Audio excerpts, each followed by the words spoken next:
안녕하세요 여러분. 오늘은 2단원 상황과 대상에 맞게 표현하기에서 첫 번째 단원인 마음을 나누는 대화, 거기에서 대화의 원리와 언어 예절에 대한 공부를 해보겠습니다. 교과서 66쪽입니다. 여러분 교과서 한번 다 펴주시기 바랍니다. 자, 지금부터 시작하겠습니다.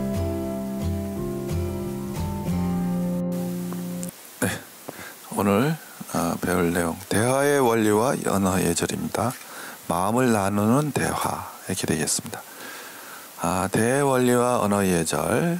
우리는 일상생활 속에서 상대에게 무엇인가를 부탁하거나 건의해야 하는 상황, 일상 속에서 마주하게 되는 다양한 대화 상황을 얘기하는 거죠. 상대의 부탁이나 요청을 거절해야 할 때가 있죠. 상대의 기분을 살펴 사과해야 하는 상황, 또 상대의 잘한 점을 칭찬해야 하는 상황 등 일상생활 속에서 마주하게 되는 다양한 대화 상황입니다. 등 다양한 대화 상황을 마주하게 된다. 이러한 상황 속에서 원활하게 대화하기 위해서는 상대의 마음을 헤아리고 존중하며 예의를 갖춰야 말아야 한다. 여기 나오죠. 원활한 대화를 하기 위한 자세로서 처음 제시된 것은 이렇게 공손해야 된다. 공손성의 원리입니다. 상대의 마음을 헤아리고 존중하고 예의를 갖추고, 공손성의 원리죠. 자, 그리고 대화의 흐름이 자연스럽게 이어질 수 있도록 노력해야 한다. 이거는 서로 순서를 바꿔가면서 대화의 흐름이 자연스럽게 이어져야 된다. 순서 교대의 원리죠. 지금부터 다양한 상황 속에서 예의를 갖추어 의사소통을 하기 위해서 알아두어야 하는 대화의 원리에 대해 공손성의 원리와 순서 교대의 원리를 중심으로 알아보자. 자, 상황과 대화 상황에 맞게 대화하기 위해서 알아둬야 하는 대화 원리, 이렇게 되겠습니다. 자, 그러면 첫 번째, 배려하며 예의를 갖춰 말한다. 이것이 바로 공손성의 원리였죠. 자, 공손성의 원리란 자신의 말이 상대에게 미칠 영향을 고려하면서 상대를 배려하며 예절을 갖추어 대화하는 방법이다 그랬습니다. 이것이 바로 공손성의 원리 개념이 되겠죠.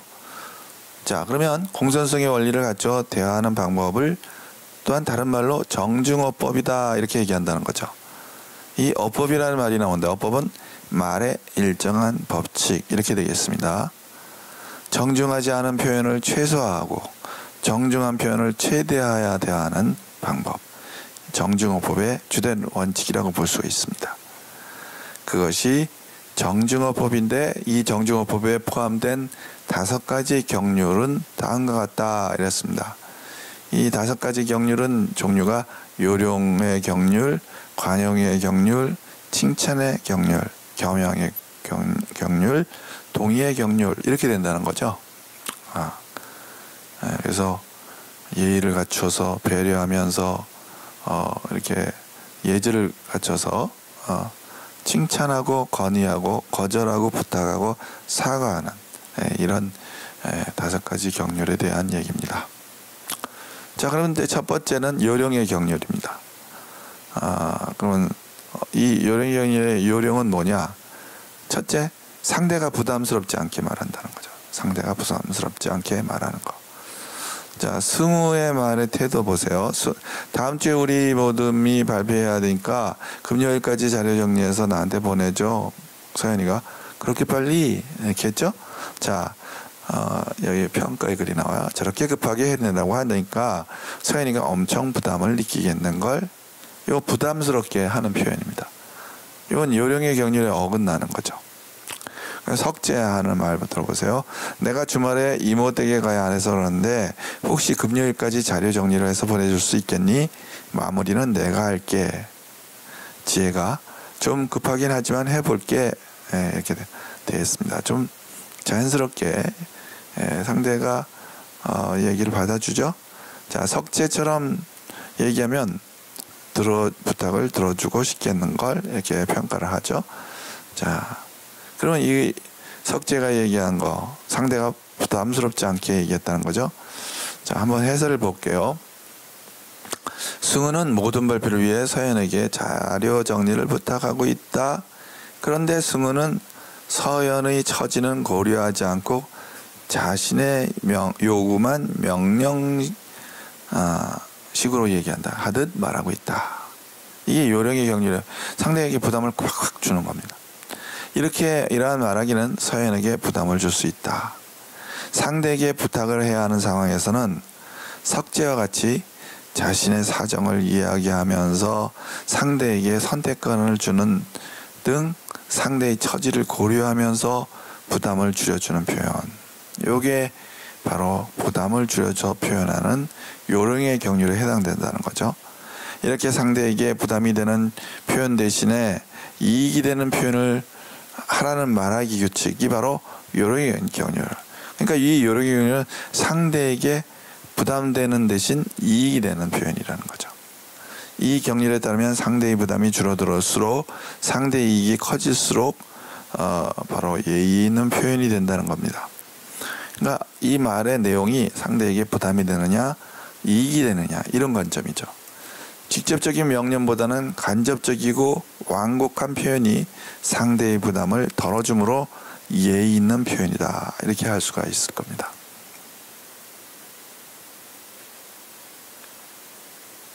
직접적인 명령보다는 간접적인 완곡한 표현 했을 때 승우의 대화는 직접적인 명령, 석재의 대화에서는 간접적이고 완곡한 표현이 나타났었죠. 네. 여기까지가 요령의 경륜이 되겠습니다. 관용의 경륜, 자신의 탓으로 돌려서 말하기입니다. 이번에는 서연이가 선생님 발표할 때 활용하라고 주신 자료가 너무 어려워서 이걸로는 못하겠어요. 쉬운 걸로 다시 찾아주세요. 선생님, 이게 어렵다고? 어렵다고만 하지 말고 다시 읽어보렴. 자, 서연이는 선생님을 탓하는 것처럼 말한다. 이렇게 되겠죠. 선생님은 기분이 어떠실까? 이런 얘기입니다.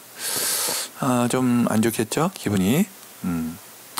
지혜 말하는 거 볼까요? 선생님, 발표할 때 활용하라고 주신 자료를 제가 잘 이해하지 못해서 그러는데 제가 잘 이해하지 못한다. 이랬죠? 혹시 조금 쉬운 자료로 찾아주실 수 있을까요? 자기의 부족함을 얘기하죠. 네. 그러니까 선생님, 다시 한번 읽어보겠니? 그래도 어렵다면 다른 자료를 찾아볼게. 자, 좀 더 친절하게 대답해 주시죠. 이게 말하는 게 달라서요. 처음에 서연이는 선생님이 너무 어려운 자료를 줬다는 식의 표현이었고, 지혜는 자기가 잘 이해를 못한다. 자기의 탓으로 돌리죠. 그래서 이제 좀 쉬운 자료 찾아달라는 그런 부탁을 하니까 선생님께서 어느 정도 그 말을 이제 수용해 주시는 그런 대답이 나오네요. 자, 여기에는 이제 관용이라는 말, 남의 잘못을 너그럽게 받아들이거나 용서한다. 그런 거죠. 자, 그 다음에 거기에 대한 해설을 지금 또 해보겠습니다. 서연은 발표를 준비하는 과정에서 선생님께 건의를 하고 있다. 그런데 그 과정에서 서연은 선생님께서 찾아주신 자료가 너무 어렵다며 선생님을 탓하는 것처럼 말해요. 불쾌한 감정을 불러일으키는 그런 표현이라겠죠. 이러한 말하기는 선생님께 불쾌한 감정을 불러일으킬 수 있다. 상대에게 건의를 해야 하는 상황에서 지혜와 같이 상대를 배려하며 문제의 원인을 자신의 탓으로 돌려 말하는 것. 자신의 부담을 크게 하고 상대를 배려하는 그런 표현이죠. 이렇게 자신의 이익을 최소화하고 부담을 최대화하는 말하기. 이걸 관용의 경륜. 상대에게는 이익이 되게 하고 자신에게는 부담이 되는. 거꾸로 자신의 이익은 최소화하고 부담은 최대화하는 그런 말하기. 그런 관점은 관용의 경륜이라고 하는데, 이 경륜에 따르면 자신의 부담이 커질수록 자신의 이익이 줄어들수록 예의 있는 표현이 된다. 이렇게 되어 있습니다. 칭찬의 경륜, 상대를 칭찬하며 말하기. 승우, 어제 발표를 연습을 그렇게 많이 했는데 오늘 발표가 그게 뭐니? 왜 그렇게 떨어? 무슨 말을 하는지 하나도 모르겠더라. 서연, 너는 무슨 말을 그렇게 하니? 내 발표가 뭐가 어때서? 네가 했으면 안 떨었을 것 같아? 승우는 서연이가 잘한 점은 빼고 잘못한 점만 말하고 있네. 이랬죠? 네. 여기에 대해서 석재는 어떤 식으로 지혜에게 말하나 보세요. 어제 발표 연습을 많이 해서 그런지 오늘 발표 정말 잘하더라. 이해가 잘 되었어. 조금 떠는 것 같긴 했는데 너였으니까 그나마 그 정도만 떨었을 거야. 지혜, 고마워. 석재야, 많이 떨었는데 네가 그렇게 말해주니 한결 마음이 놓인다. 석재가 저렇게 말해주면 실수한 지혜는 고맙겠는걸 그랬죠? 네, 이게 바로 칭찬의 경륜입니다. 상대를 칭찬하는 거죠. 승우는 서연이 떨면서 발표한 것에 대해서 잘못을 지적하며 비방을 하고 있죠. 이건 칭찬의 경륜이 아니죠. 네. 그에 비해 석재는 지혜가 잘한 점을 먼저 칭찬한 후에 개선이 필요한 부분을 완곡하게 말하며 지혜가 불쾌감을 느끼지 않도록 배려하고 있어요. 여기 바로 칭찬의 경륜을 따른 겁니다. 이렇게 석재처럼 상대에 대한 비방을 최소화하고 칭찬을 최대화하는 말하기, 이게 바로 칭찬의 경륜이라고 하는데, 이 경륜에 따르면 상대를 비방하는 것, 칭찬해야 할 상황에서 칭찬을 하지 않는 것은 예의를 갖추지 못한 표현이 되죠. 칭찬과 비방의 측면에서 본 언어 예의, 그랬네요. 칭찬의 경륜을 따르는 것이 예의 있는 표현이다, 이런 얘기입니다. 그런데 진심이 담기지 않는 칭찬은 오히려 상대의 기분을 상하게 할 수도 있다. 그래서 주의해야 된다. 자, 주의점까지 이렇게 얘기하고 있습니다. 자, 여기까지가 이제 칭찬의 경륜이 되겠습니다. 자, 그 다음에 겸양의 경륜. 자, 이번에는 겸양의 경륜로 말하기입니다. 자신을 낮춰 말하는 거죠. 선생님, 서연아, 발표 자료 정말 잘 만들었더구나. 그래서 내용도 더 잘 전달된 것 같아. 서연이, 당연하죠. 제가 뭐 못하는 거 보셨어요? 다음 발표 자료도 제 기대하세요. 서연이처럼 잘난 척을 하면 칭찬하기가 싫어지지, 그랬네요. 선생님이 또 지혜에게 칭찬하는 거 보세요. 지혜야, 발표 자료 정말 잘 만들었더구나. 그래서 내용도 더 잘 전달된 것 같아. 지혜, 아니에요. 부족한 게 많았는데 친구들이 도와줘서 잘 만들 수 있었어요. 좋게 봐주셔서 고맙습니다. 지혜처럼 겸손한 사람은 계속 칭찬해주고 싶겠어. 자, 이게 바로 자기를 낮추어서 말하는 방법. 자, 이게 바로 겸양의 경륜입니다. 서연은 선생님의 칭찬을 당연하게 받아들이며 다음에도 잘 해낼 것이라고 자만심을 드러내고 있어요. 겸양의 경륜에 어긋나는 것. 자, 반면 지혜는 선생님의 칭찬에 자신을 낮추며 겸손하게 말하고 있습니다. 이렇게 지혜처럼 자신에 대한 칭찬은 최소화하고 비방은 최대화하라는 말하기 규칙을 겸양의 경륜이라고 하는데, 우리말에서는 별 말씀요, 아직 부족합니다 같이 상대의 칭찬을 부정하고 자신을 낮추어 말하는 표현이 이에 해당한다. 그러나 상대의 칭찬을 지나치게 부정하거나 자기를 비하하는 것은 바람직하지 않으므로 적당한 수준을 고려해야 한다. 뒷부분은 겸양 경륜을 따를 때 주의할 점이 나오는 거죠. 자, 그 다음에 여기까지가 이제 겸양의 경륜이고요. 동의의 경륜입니다. 상대의 의견에 동의하면서 말하기. 서연이 이렇게 얘기해요. 얘들아, 우리 발표 끝난 기념으로 다 같이 피자 사 먹고 가자. 그동안 다들 힘들었잖아. 승우는 이렇게 대답하죠. 난 싫어. 어제 발표 준비하느라고 피곤한데 피자는 무슨 피자. 집에 가서 쉴래. 얘기하자마자 안 된다고 하면 서연이의 기분이 많이 상하겠죠? 네. 이번에는 지혜가 이렇게 얘기합니다. 얘들아, 우리 발표 끝난 기념으로 다 같이 피자 사 먹고 가자. 그동안 다들 힘들었잖아. 석재가, 좋은 생각이야. 발표 준비하면서 하고 싶은 말도 많았을 텐데. 다만 오늘은 조금 피곤하니 내일 가는 건 어떨까? 서로 의견이 다르더라도 석재처럼 말해주면 기분이 덜 나쁠 것 같아. 네, 이렇게 얘기하는 게 바로 동의의 경륜의 한 모범이 되는 거죠. 자, 그러면 승우의 발표는 끝난 기념으로, 승우는 발표가 끝난 기념으로 뒤풀이를 하자는 서연의 제안을 거절하고 있어요. 그런데 승우는 먼저 서연과의 의견이 일치하는을 직접적으로 드러낸 다음 자신의 생각을 말하고 있죠. 이거는 동의의 경륜에 어긋난다는 겁니다. 이런 표현은 여러 사람이 함께 대화를 나누는 상황에서 서연을 무안하게 할 수도 있고 서연에게 불쾌감을 줄 수도 있어요. 따라서 서로 의견이 다를 때는, 의견이 다를 때는 석재와 같이 먼저 상대의 제안에 대한 공감을 표현하고 그 다음에 제안의 긍정적인 효과에 대해 언급하면서 일체감을 높인 다음 그 다음에 자신의 생각을 말하는 것이 좋다, 이게 되겠죠.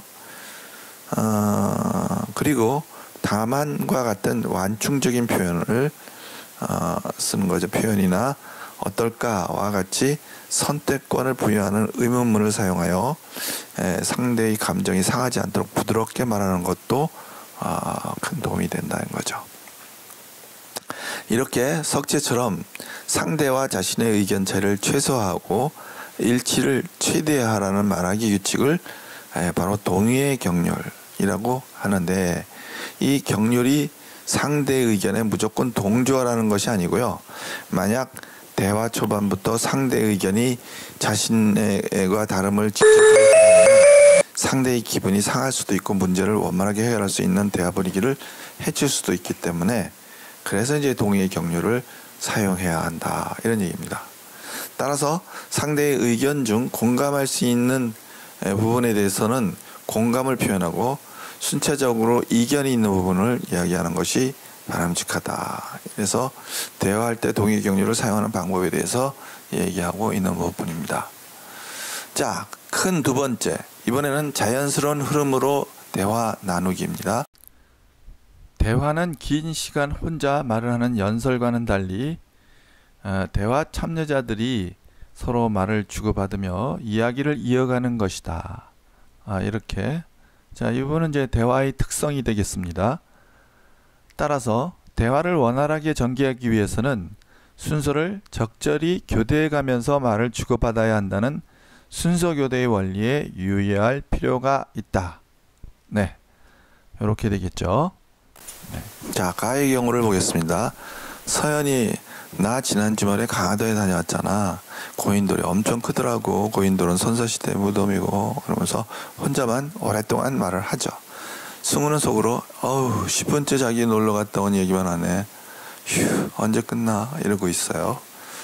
이거는 혼자만 하는 서연이가 잘못된 거죠. 나의 경우는 어떻습니까? 나를 보겠습니다.